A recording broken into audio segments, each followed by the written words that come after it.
ہر پیغمبر نے یہی تعلیم دی. یہ سیدنا لوط علیہ الصلوۃ والسلام کھڑے ہیں اپنی قوم کو بار بار متنبہ کرتے ہیں لوگوں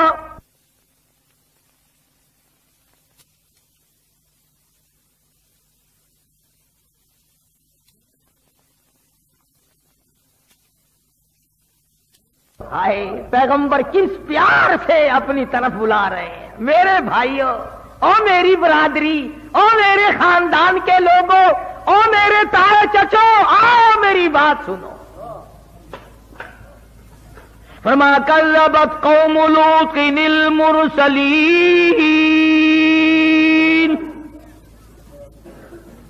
اذ قال لهم اخوهم لوط الا تتقون.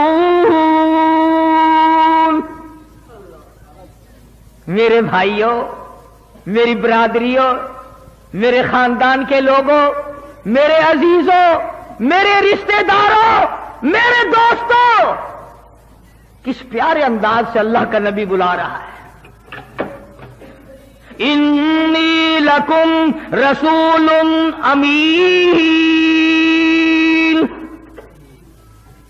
میں تمہاری طرف رسول بنا کر کے بھیجا گیا ہوں، امین بنا کر کے بھیجا گیا ہوں.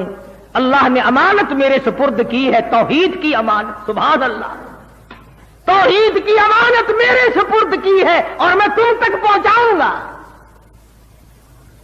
فاتقوا اللہ،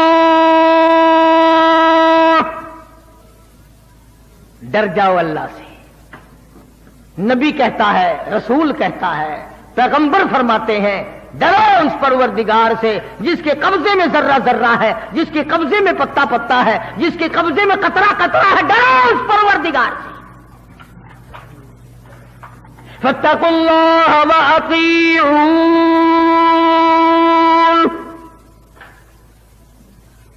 اللہ سے ڈرو گے خدا تمہارے سارے کام سنوار دے گا، ساروں کی بگڑی بنا دے گا. نبی خدا کا تعلیم دے رہا ہے، تبلیغ کر رہا ہے اور کہتا او لوگوں اس تبلیغ کی میں تم سے مزدوری کچھ نہیں مانگتا. قل لا اسألکم علیہ اجرا، میں اجر نہیں مانگتا، میں بدلہ نہیں مانگتا، میں مزدوری نہیں مانگتا، میں تم سے پیسہ ٹکا نہیں مانگتا، میں روٹی پانی نہیں مانگتا. ان اجری الا علی رب العالمین.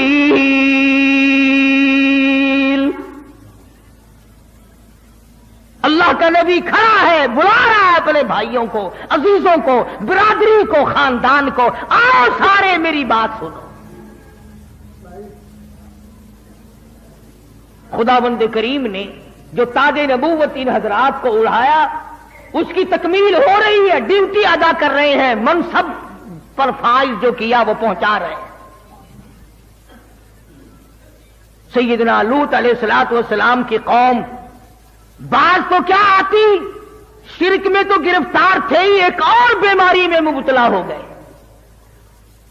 ایک اور مرض ان کو لاحق ہو گیا، ایک اور تباہی انہوں نے خرید لی کہ عورتوں کو چھوڑ کر لڑکوں کے پیچھے پڑ گئے. بدماشی ہے، بدکاری ہے. حدیث پاک میں آتا جب مرد مرد کے ساتھ برا کام کرتا ہے اللہ کا عرش کانپنے لگ جاتا ہے. فرشتے آواز دیتے الہی اجازت دے لوط علیہ السلام کی قوم والا عذاب ہم پھر دوہرا دے. اللہ کا نبی کھڑا ہے، سمجھاتا ہے، مانتے نہیں ہیں. بیماری پھیلتی چلی گئی، مرض بڑھتا چلا گیا، مرض بڑھتا گیا. جوں جوں دوا کی اللہ کے نبی نے، جوں تبلیغ کی، جوں سمجھایا، جتنا آگے خبردار کیا اتنے ہی بگڑتے چلے گئے. اللہ میاں نے آخری مرتبہ آزما لیا. 2-3 فرشتے بڑے خوبصورت لڑکے بنا کر کے اس قوم کے اندر لوط علیہ السلام کے شہر میں بھیج دیے. وہ بازار سے گزرے، کاروبار چھوڑ، دھندا چھوڑ، دکانداری چھوڑ، سارا کام چھوڑ کے ان کے پیچھے لگ گئے. ان کے پیچھے لگ گئے لڑکوں کے.